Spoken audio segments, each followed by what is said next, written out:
मंगो दुआ के शाला इंजदा नसीब होवे। मंगो दुआ के शाला इंजदा नसीब होवे। जद आवे मौत मैनू, जद आवे मौत मैनू, सोना करीब होवे। मंगो दुआ के शाला इंजदा नसीब। बिस्मिल्लाहिर्रहमानिर्रहीम। अस्सलामु अलैकुम दोस्तों और बुजुर्गो नाज़रीन, तेरे सामने अगली वीडियो दे नाल हाज़र। जरा तुसीं देख रहे हो एक जड़ी बूटी है, जड़ी बूटी की जड़ है और ये बहुत ही ज़बरदस्त है, बहुत ही अच्छी है, बहुत ही आला किस्म की है और बहुत ही अच्छे इहदे फवायद ने। एक पौधा हुंदा है खारदार हल्के जे कंडियां वाला और इहदे जिहड़े पत्ते ने वो बिल्कुल बारीक हुंदे ने, यानी कि एक बालां दी तरह। और इनू यानी कि बकसरत जिहड़ा ना वो इस्तेमाल किया जाता है। और जिहड़ी ये जड़ है तुसीं देख रहे हो, एक इहदी शनाखत है कि जिवें लकीरदार जड़ हैगी है। देखो कि जिस तरह लाइनां बनियां ने उत्ते, जिस तरह कोई चीज़ सुकड़ के लाइनां बन जांदियां। देखो हर गिरा हर जड़ एक जैसी नहीं हुंदी, कुछ ਜਿਹੜੀਆਂ ਜੜ੍ਹਾਂ ਹੁੰਦੀਆਂ ਨੇ ਉਹ ਖੁਸ਼ਕ ਹੋ ਕੇ ਵੀ ਬਿਲਕੁਲ ਜਾਨੀ ਕਿ ਬਰਾਬਰ ਗੁਲਾਈ ਦੇ ਵਿੱਚ ਬਰਾਬਰ ਹੁੰਦੀਆਂ ਨੇ। ਔਰ ਇਹਦਾ ਕਲਰ ਤੁਸੀਂ ਦੇਖ ਰਹੇ ਹੋ, ਹਲਕਾ ਜਿਹਾ 골ਡਨ ਬੂਰਾ ਟਾਈਪ ਹੈ, ਵਾਈਟ ਟਾਈਪ ਹੈ, ਯਾਨੀ ਕਿ ਬਲੈਕ ਸ਼ੇਡ ਦੇ ਵਿੱਚ ਨਹੀਂ ਹੈਗਾ ਤੇ ਬਹੁਤ ਸੋਹਣਾ ਕਲਰ ਹੈ। ਇਹ ਤਾਜ਼ੀ ਹੈ ਔਰ ਇਹ ਅੱਛੀ ਹੈ। ਅਗਰ ਤੁਸੀਂ ਇਸਤੇਮਾਲ ਕਰਨੀ ਚਾਹੋ ਤਾਂ ਜਿਹੜੀ ਕਾਲੇ ਰੰਗ ਦੀ ਹੋਵੇ ਉਹ ਨਹੀਂ ਲੈਣੀ, ਔਰ ਜਿਹੜੀ ਇਸ ਤਰ੍ਹਾਂ ਦੇ ਕਲਰ ਦੀ ਹੋਵੇ ਉਹ ਹੀ ਇਸਤੇਮਾਲ ਕਰਨੀ ਹੈ। और इनकी ताकत जी है जो इनू काश्त किया जाता है, यह तकरीबन 4 साल तक इनकी जी ना वो ताकत जी है वो बरकरार रही है।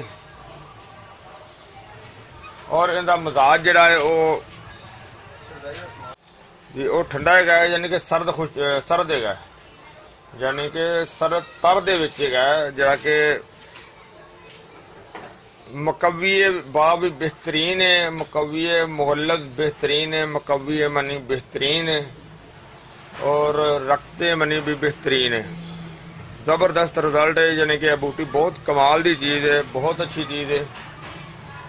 और इसका नाम सतावर है, क्योंकि ज़्यादा दोस्तों की तो पहचान दे विच है वे, लेकिन कुछ जिन्हों की दोस्तों की पहचान च नहीं हैगी उन्होंने वास्ते चीज़ कि इसका नाम सतावर है। और इस कली नू पाउडर बना के ते इनू अद्धा चम्मच जड़ा है वो दुध विच पा के ते उहनू दुध दे नाल कला भी इस्तेमाल किया जा सकता है, नीम गर्म दुध दे नाल इस्तेमाल किया जा सकता है। और इसनू ज़्यादातर ये जड़ा इहदा मरकब है मौजूद है, सतावर भी है, सफूफे सतावर भी हुंदा है। और इस तो अलावा इनू यानी कि मुगल्लद दे विच इस्तेमाल किया जाता है। ये बड़ा एक शाही ज़बरदस्त चीज़ है, कली भी बेहतरीन मुगल्लद हैगी है। मकसद है कि बेहतरीन चीज़ तो फार्मूले दे नाल ही हुंदी है। जिस तरह के फर्द किया होना सी एक हांडी पकाने गोभी पकाने तो गोभी कली नहीं पकती, यानी कि जिंदा उनका सारा एक फार्मूला होंदा है, उस तरीके दे नाल बनाई जाती है हांडी। फिर वो हांडी टेस्टी भी हुंदी है, जायकेदार भी हुंदी है, वधिया भी हुंदी है और उनका एक मरकब भी सही बनता है। और इस तरह ही इनू अगर मुगल्लद दे विच शामिल नुस्खे च किया जाए बना के तो फिर भी इनका ज़्यादा बेस्ट है। अगर इनू कल्ले नू भी इस्तेमाल किया जाए इनका नुकसान कोई नहीं है, यानी कि टाइमिंग नू बेहतरीन और ज़बरदस्त वधाने वाली बेहतरीन चीज़ है।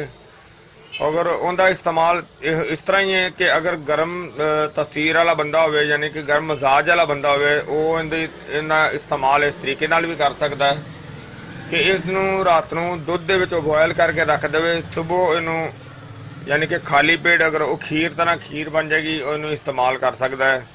अगर इस दे नाल इहदा मुरक्कब मूसली सफेद दे नाल शामिल करके दोनों की खीर बना ले फिर भी ये बेहतरीन चीज़ है।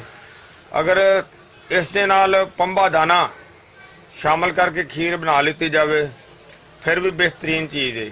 अगर इस दे नाल सल पंजा शामिल करके खीर बना ली जाए तो फिर भी ये वधिया है। अगर इस दे नाल सल मिसरी की खीर बना ली जाए तो फिर भी बहुत अच्छी है। अगर इसनू यानी कि एक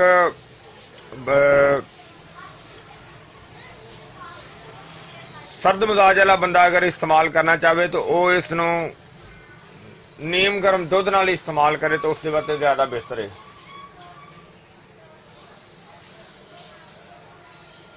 और ये जिहड़ी तुसीं इस्तेमाल देख रहे हो इहदा तरीकाकार इस्तेमाल का तुहानूं दस्सिया है कि अगर इसनू सबज नूं वैसे सबज तो मिलती नहीं कि तो हर चीज़ तो पंसार को ही मिलती है, सबज का मिलना तो बहुत मुश्किल होंदा क्योंकि हर बंदा बाहर थोड़ा ही फिर के लभदा या देखदा या काश्त करदा।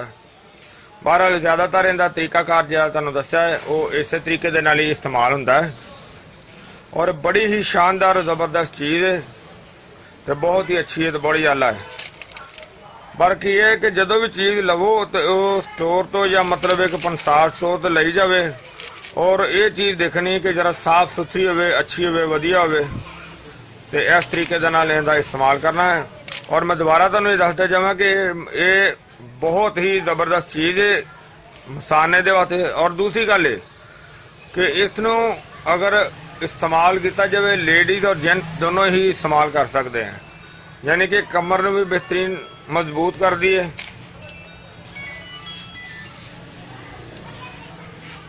तो और बहुत ही अच्छी तो बड़ी ही आला चीज़ है। और मैं उम्मीद करना है मेरे दोस्तों भरावां नूं ये वीडियो अच्छी लगी हुई होगी। इन्हूं तुसीं लाइक करियो, शेयर करियो, सबसक्राइब करना बिल्कुल नहीं भूलना। इंशाल्लाह अगली वीडियो के नाल फिर मिलांगे। इजाज़त, अल्लाह हाफ़िज़, अस्सलामु अलैकुम रहमतुल्लाहि व बरकातुहू। गए बदेरे